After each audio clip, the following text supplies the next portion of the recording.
Okay. And I guess I would let you guys pray for me for whatever they, this dementia stuff.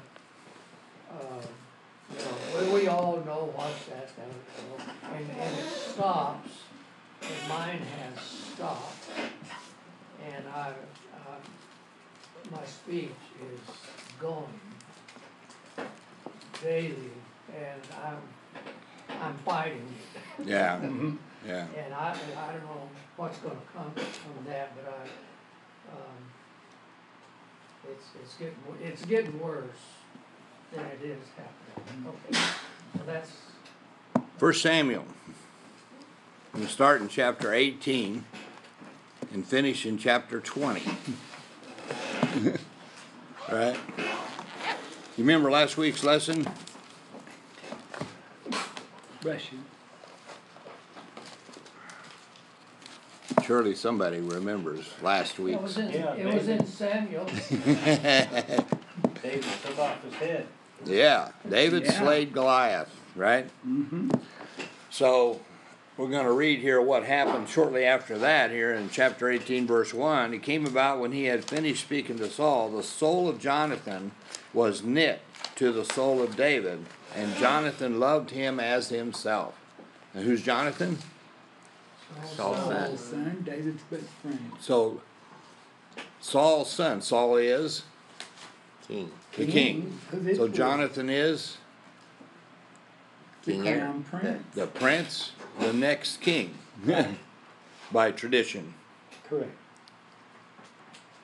But who's been anointed to be the next king? David. We're going to learn some things about Jonathan that's just mind-boggling. For somebody who grew up knowing he was the next king, to suddenly just, boom, completely give himself over to David.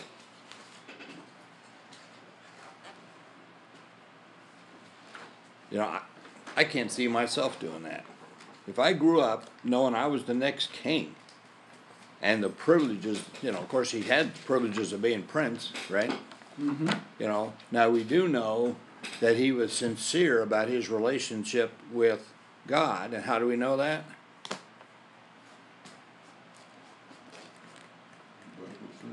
What did he do a couple of chapters earlier? I'm sorry. Jonathan. Before David slayed Goliath, what did Jonathan do? Well, at some point, I don't know if this is what you're talking about, but he helped David hide from his father. That's later. That later. This is, I don't think you were here that week, but Jonathan single-handedly attacked a whole garrison of Philistines and slayed them. That I didn't know.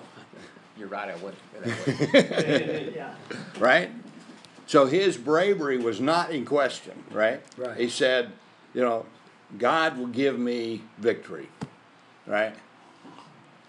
So which is why last week we asked the question when Goliath was out there spouting off, where was Jonathan? Maybe he was ready to go and Saul wouldn't let him. Looking at Goliath, he's like, I'm not sending my son out there to get killed. Yeah. Right? Because, Saul no longer had the Spirit of the Lord.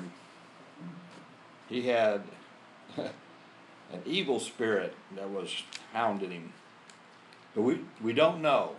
God chose not to tell us why Jonathan wasn't available for that fight, other than it was appointed for David to do. So Jonathan, who spent his entire life preparing to be the next king, suddenly David's on the scene, and it says, and the soul of Jonathan was knit to the soul of David.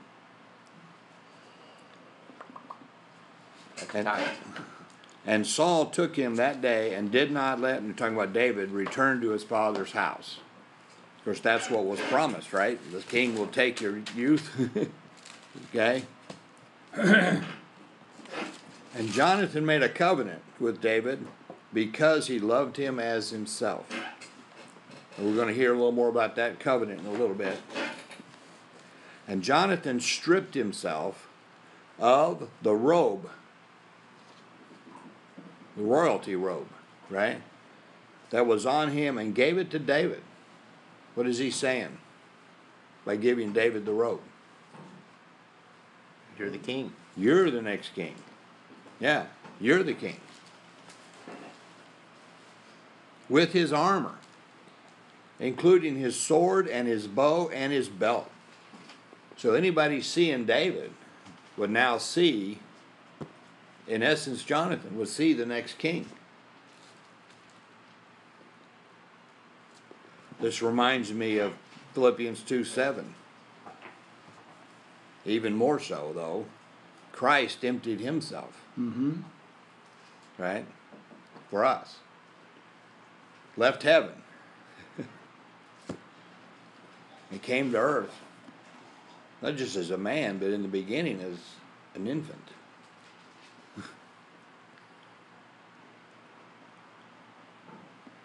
That's another thought that just I cannot get my arms around. That God would do that.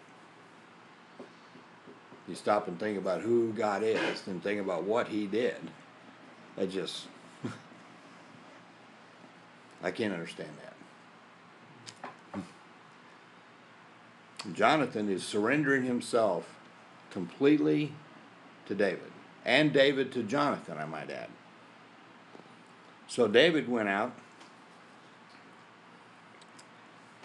whenever Saul sent him and prospered. There's an old saying that if you can't learn to obey, you can't learn to lead. David was obedient to his father, and he was obedient to Saul, right? And to God, right? And everything that he did. Now, David had grown up in this small town, the smallest, the youngest of his brothers, the shepherd. A lot of time by himself out in the field with the sheep, right? Now here he is in the palace. He needed a friend, and God gave him a great friend. Whenever we get put in different circumstances, God will provide what you need. All we have to do is depend on him. Not on our talents that we think we might or might not have, right? But on God himself, who loved us so much that he came and died for us, right? So Jonathan and David are on the same team. And at least 3 times they made this covenant with each other. So, back to verse 5. And Saul set him over the men of war. And it was pleasing in the sight of all the people, and also in the sight of Saul's servants. Okay? So everybody, David went there and slayed Goliath, and then they had the big victory over the Philistine army. The people are pretty darn proud of David, right? And since nobody else would go out and fight Goliath, right? Saul sets him. Saul. Including Saul, yeah. Right? But then, and it happened as they were coming, when David returned from killing the Philistines, that the women came out of all the cities of Israel singing and dancing to meet King Saul with tambourines, with joy, and with musical instruments. This was typical, right? Coming back from victory at war. And the women sang as they played and said, Saul has slain his thousands and David his tens of thousands.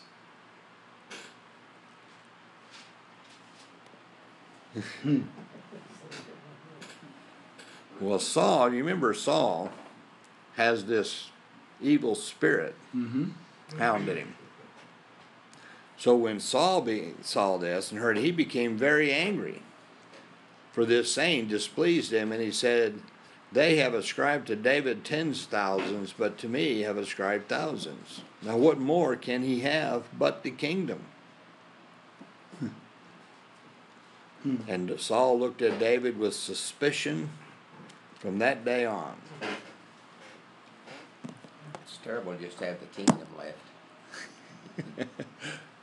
Yeah, all he said was the kingdom. So what? Some of the people were praising what David had just done. Why did the Israeli army defeat the Philistines? Because David slayed Goliath. Right? And they're ascribing the victory to David for that reason. That's the tens of thousands. But when you've got an evil spirit messing with your mind, next thing you know, it just runs off on this far end stuff, heads in the wrong direction, and he got all kinds of angry at David. They didn't do anything but kill Goliath. And protect him. Gave him the victory. Yeah. Right? So prior to this, he's very appreciative, but a little thing like this sets him off.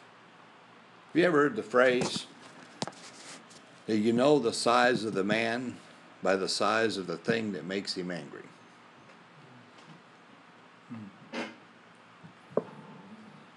thought it was the size of his foot.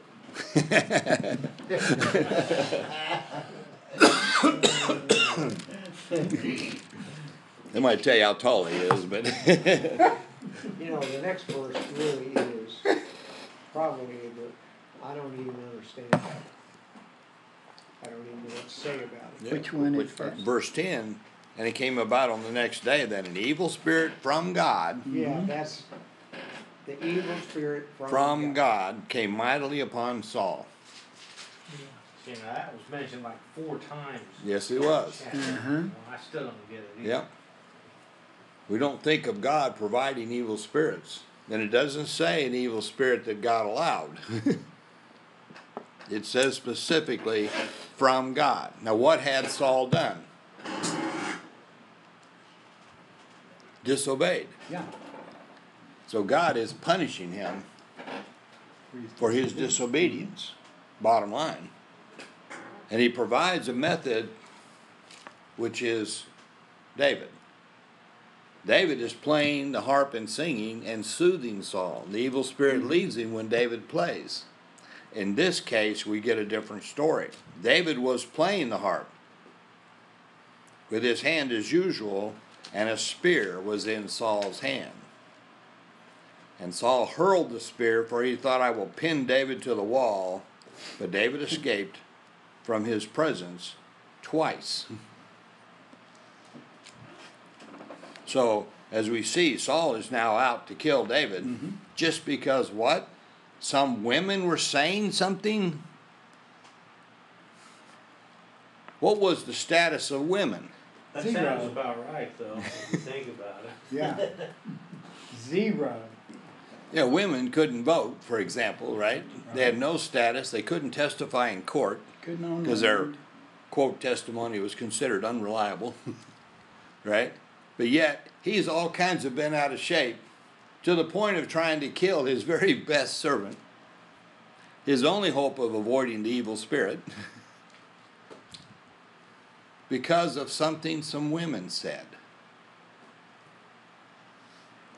And the fact that David's playing the harp for him still showed that David's loyalty was to Saul. Oh, yeah. Still there. Always. Still there, right. Okay. Now Saul was afraid of David, for the Lord was with him, but had departed from Saul.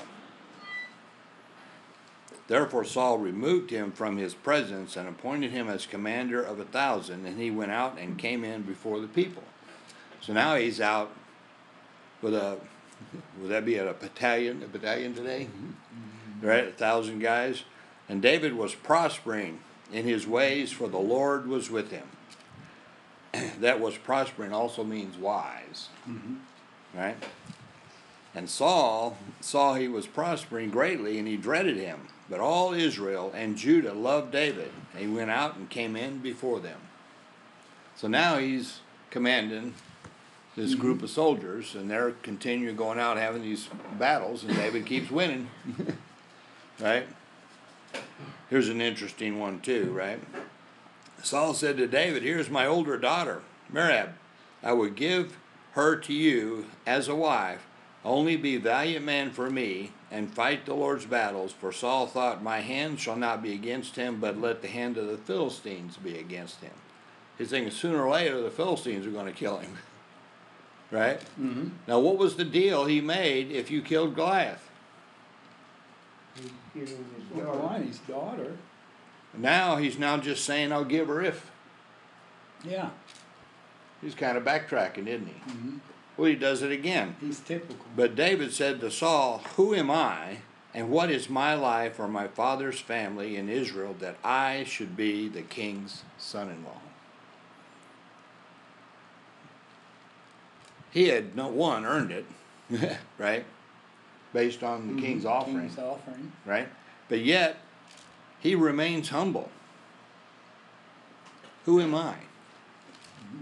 I'm the least in my father's house, let alone in all Israel. I'm a shepherd boy, the Yeah. least of all occupations. And I should be the son-in-law of the king.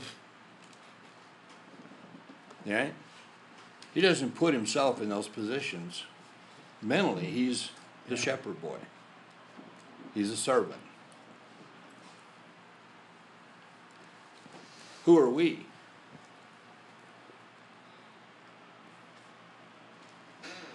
In the house of God, who are you? We're servants.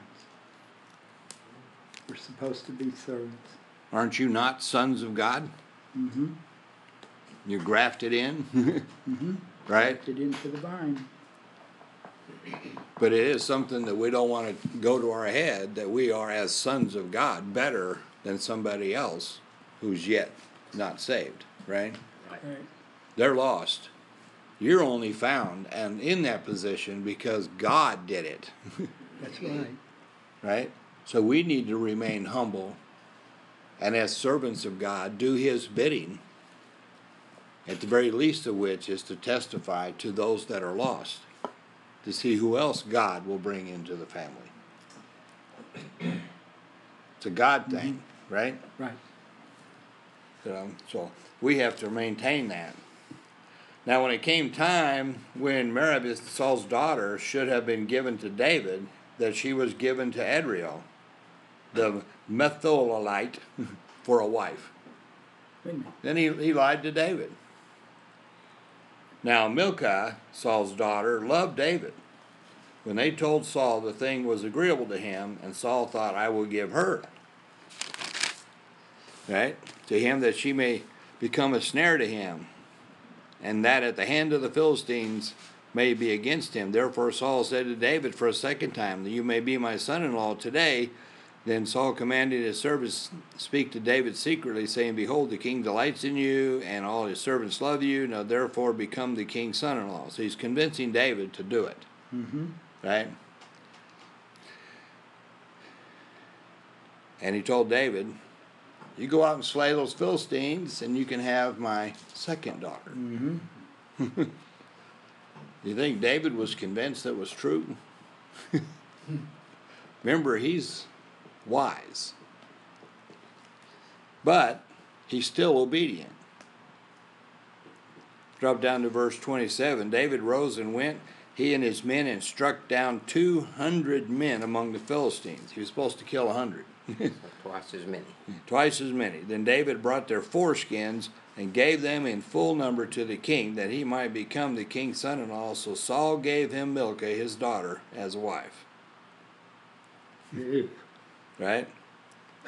Then Saul saw and knew that the Lord was with David, and that Milcah, Saul's daughter, loved him. Saul was even more afraid of David. Thus Saul was David's enemy continually.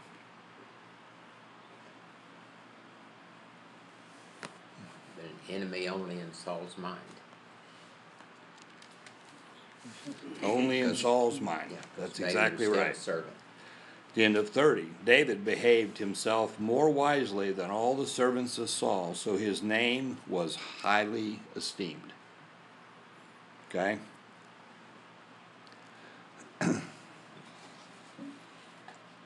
Now,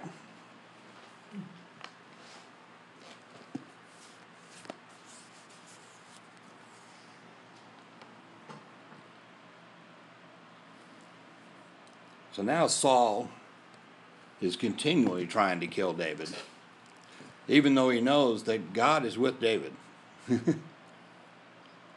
So who is he doing battle with? Doing battle against God. The king of Israel is chosen to do battle with God.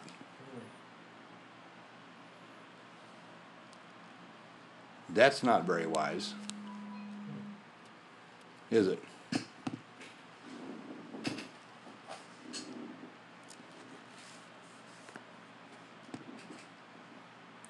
Okay. We're going to have to jump down here. In chapter 20, starting in verse 35, now it came about in the morning that Jonathan went out in the field after he appointed with David. A little lad was with him. This is normal, but it's also somebody that's going to be a witness to these affairs. And he said to the lad, "Run and now find the arrows which I'm about to shoot." As the lad was running, he shot an arrow past him. When the lad reached the place of the arrow which Jonathan had shot, Jonathan called after the lad and said, "Is it not beyond you?" Right? This was the agreement David and Jonathan had. Jonathan is now telling David that Saul is definitely out to kill him. Right? This was the code. So David is watching and hiding while this is going on, and this is a code that they had agreed this is how it would work. And Jonathan called after the lad, "Hurry, be quick, do not stay." And Jonathan's lad picked up the arrow and came to his master. But the lad was not aware of anything, only Jonathan and David knew about the matter. And then Jonathan gave his weapons to his lad and said to him, "Go bring them to the city." Right? So now Jonathan is out, quote, target practice, right? But he's given a message to David without Saul knowing what's going on, and had a witness that he went just to target practice. The lad, right? Yes. When the lad was gone, David rose from the south and fell on his face to the ground and bowed 3 times. Even now, see, David is surrendered to Jonathan as Jonathan is to David. David bowed to the ground before Jonathan. Somewhat probably also an appreciation of Jonathan telling him the truth. Saul was out to kill him, right? And they kissed each other and wept together, but David more. Why do you think David wept more than Jonathan?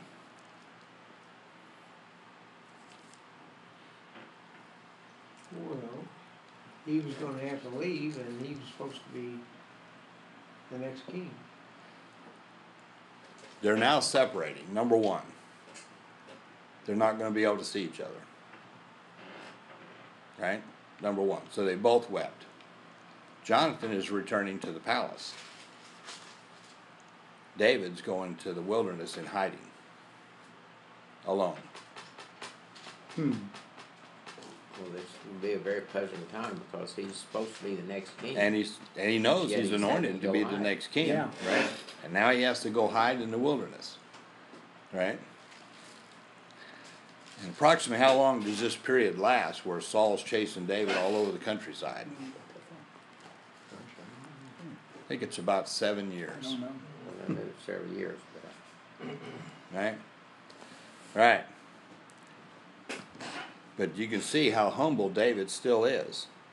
And Jonathan said to David, "Go in safety, inasmuch as we have sworn to each other in the name of the Lord, saying, the Lord will be between me and you, between my descendants and your descendants forever." Then he arose and departed while Jonathan went into the city. Right? All right. So, who's in the middle of their covenant? God. God is. Is it kind of like a marriage covenant? in a way. You know, is love enough, or do you need a covenant? Do you need a vow? Well, I think you need a vow. You need a covenant. I think You it need helps a something lot. that marks- Why do you have a marriage ceremony? Yeah. Otherwise, To make your vows before God, right. right? Otherwise, you wouldn't need one if you didn't have to do that. So I think it's important. I think this is an example of how important the covenant is, right? Mm-hmm. Does Jesus make a covenant with us? Oh, yes, How long does it last? forever. Forever. Right? Forever. I think the covenant is important, the vow, right? Now, Jesus goes on to talk about vows in the Sermon on the Mount, but you don't say them just on a whim, right? They need to be important subjects. Otherwise, let your statement be yes, yes, or no, no, you know? Because if you make them, you got to keep them. It's not always easy. He kept his. Who was a guy that made a covenant and his daughter ended up being in a pickle, needed to be sacrificed? I forgot what that guy's name is. But anyway, His Old Testament one of the stuff. judges, one of the judges, yeah, early on judges. Anyway, No, I'm not- questions or comment about David and Jonathan, their special relationship, their covenant before God to each other throughout history. My descendants and your descendants. Did David honor that? Yes. Oh, yes. Meshibabeth, the only remaining descendant. And David brought him into the king's house and fed him and took care of him the rest of his life. Who? The Shibboleth. Jonathan's son. Oh, I was going to say, well, Who was he? crippled. Okay, I don't remember that. Yes, The one with the bad legs? Yep, Yeah. that's the guy. I don't know that much about Old Testament. Okay. The Shibboleth. Yeah.